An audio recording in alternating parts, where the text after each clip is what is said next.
Good morning, guys.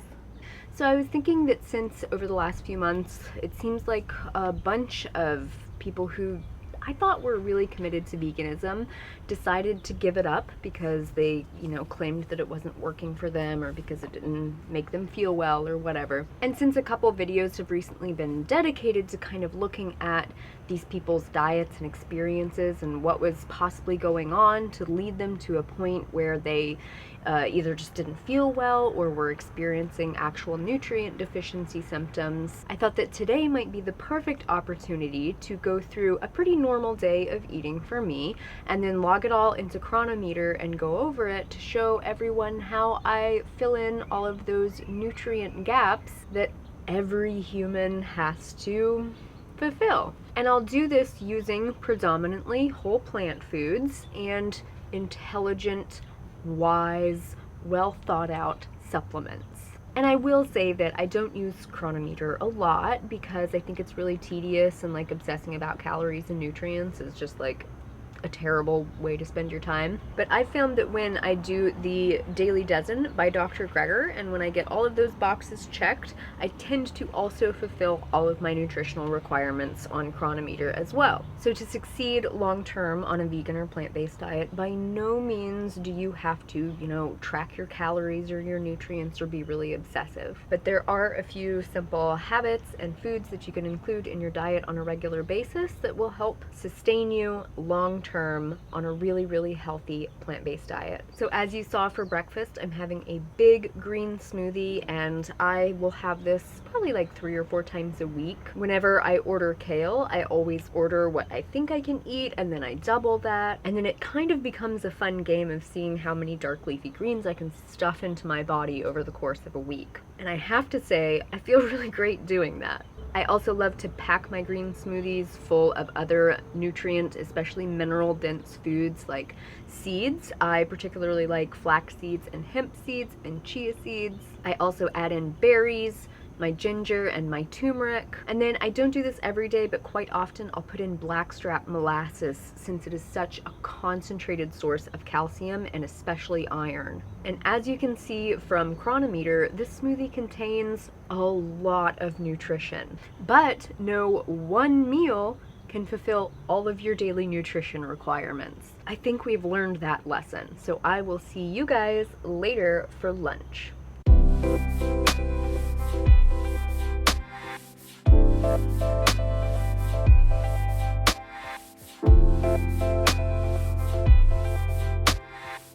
Alright, so it is just about lunchtime. With my lunch, I'm going to take the intelligently chosen supplements that I was talking about earlier. B12, I opt for methylcobalamin simply because methylation with B vitamins can be a struggle for some people genetically. I don't know if I'm one of those people, but I prefer the methyl version of the B vitamins anyway.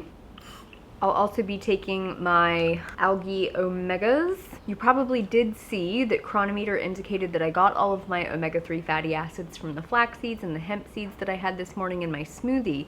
However, about 6 months or a year ago, I did make the choice to start supplementing with these algae-based omega supplements. I did a lot of research, and though I'm fairly confident in my body's ability to convert, I did just want to make sure that all of my bases were covered since omega-3 fatty acids are so important. So important, in fact, that I made a video about them. I'll link it down below. And I also started drinking green tea pretty much every morning. And because tea and caffeine can impede the conversion of omega-3 fatty acids, I just wanted to make sure that, again, my bases were covered. I take this one pretty much every day that I remember, and I take this one at least 3 or 4 times a week. The only other supplement that's commonly recommended by plant-based healthcare practitioners would be potentially vitamin D3. Of course, I live in Hawaii and I have this wonderful pale skin, and so I'm pretty darn efficient at making the vitamin D3. I did make a video about vitamin D recently. If you have any questions about that, I will also link that down below. And now on to the main event. I have this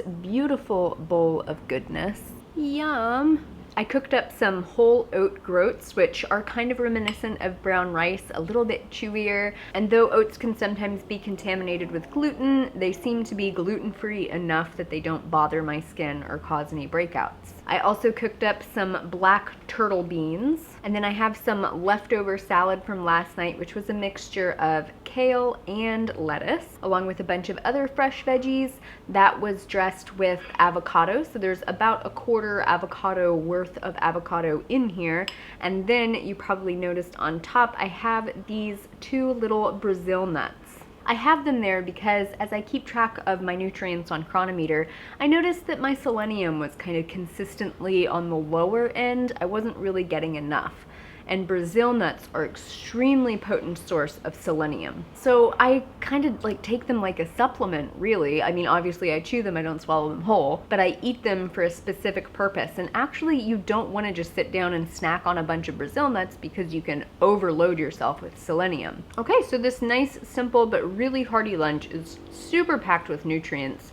And you can see from my Cronometer that I'm already quite close to most of my nutrient recommendations for the day, if not grossly exceeding them. And in case you were wondering, there was sweet chili sauce in the dressing that I made for the salad yesterday, so I'm not over that yet. All right, I will see you guys for lunch. And really, truly, you guys, if you are serious about creating a nutritionally sustainable vegan diet, please get a hold of a copy of this book, Becoming Vegan, the Comprehensive Edition. You've probably heard me talk about this a lot, but seriously, this book is an absolute treasure trove of information about vegan nutrition or just nutrition in general, and it has been absolutely vital to my ability to create a sustainable diet for myself. And I have to say that the influence from this book has really helped me to thrive on this diet. Such a good book.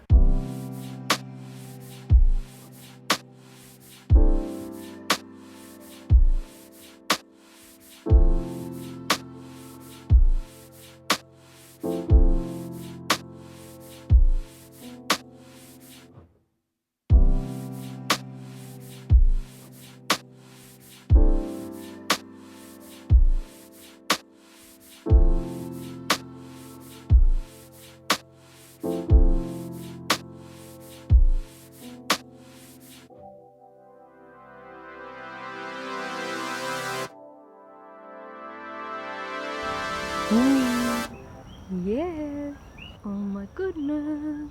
And here is dinner. I made some like sushi hand rolls. I used brown rice to make sure that I'm getting the whole grains. I used chickpeas to make kind of like a chickpea tuna thing. And then I use that to smear around on the brown rice. And because the brown rice isn't as sticky as the white rice, it helps to hold everything together. And then I have this big, beautiful salad.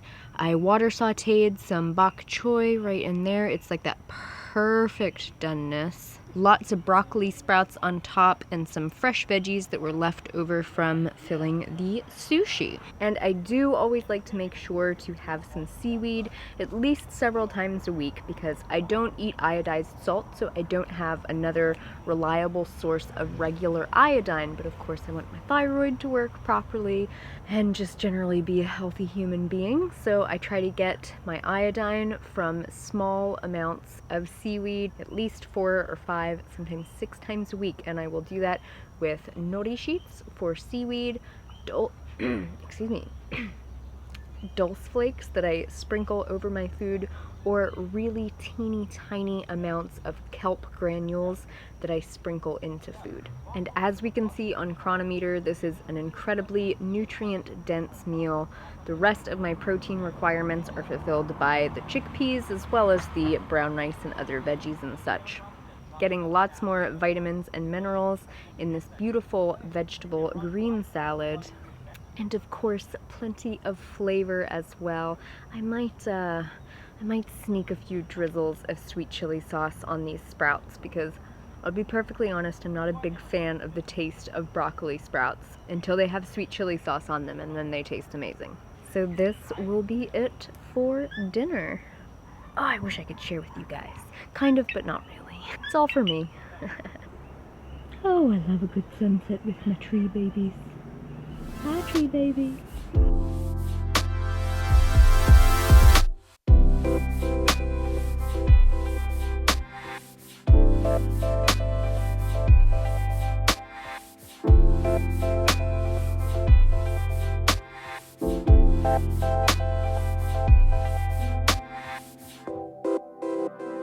As you can see, on a pretty normal day of eating for me, it was really easy to fulfill 100% of my nutrient needs. I do want to be really clear and specify that on my chronometer, I do have custom settings for protein and calcium put in place. Protein is set for the widely accepted recommendation put out by the World Health Organization and others of 0.9 grams of protein per kilogram of my body weight. So that comes out to approximately 50 grams of protein a day. As you can see, I easily exceed that, including well exceeding all the levels for essential amino acids. My calcium is set to 650 milligrams per day. That is in accordance with the recommendations that I discussed in my calcium video that will also be linked down below. You know, I think I have a protein video too. I can link that down below. Other than that, all other nutrient amounts are just set to the RDA. I will also note that including a few really nutrient-dense foods helps me to fulfill and surpass my daily requirement without having to try too hard. You guys probably saw that the black tahini was incredibly nutrient dense, as is the blackstrap molasses. Those two foods make it so easy for me to get my calcium and iron needs fulfilled. I don't eat them every single day, but I do eat them quite regularly because they are so nutrient packed. Legumes like beans and lentils and peas are also really packed with micronutrients, especially minerals, and really important macronutrients like the essential amino acids. When I first started a vegan diet, I really ignored legumes. I was like, oh, what a useless food. I don't need these. Oh, they're too high in protein. Whatever. Beans are actually one of nature's most perfect, wonderful foods. They are phenomenal for human health. Your entire digestive tract loves beans. Nothing wrong with them. Eat tons of them. Your health will thank you. I also tended to ignore nuts and seeds in my earlier days of veganism, and I think that that was a big mistake. Because nuts and seeds are so rich in micronutrients, especially minerals, they have a lot to offer. And then of course, some of those seeds can be sprouted as well. You might have noticed that the broccoli seeds that I included with dinner are extremely rich in micronutrients, and vitamin E is one of those nutrients that I can struggle to get, to be perfectly honest, because I don't include oils in my diet. And so I have to make sure that I'm including things like nuts and seeds and avocados and broccoli sprouts into my diet in order for me to fulfill my vitamin E needs, because it's such an important antioxidant vitamin. All right, you guys, so I think that'll about do it for this What I Eat in a Day episode. Feel free to leave questions and comments down below, and as always, make better choices for yourself. No one will do it for you, and take such good care of yourselves, especially as we come into the new year. It is a pleasure and a joy for me to get to make videos and interact with you guys. I feel so grateful. Thank you for being a part of my life. All right, I will see you guys very soon. Bye. Pack my green smoothies. I have kale on my lip, I can feel it. Hold on, we got a helicopter coming through. Hawaii has got to be the loudest place I've ever lived. All day, every day,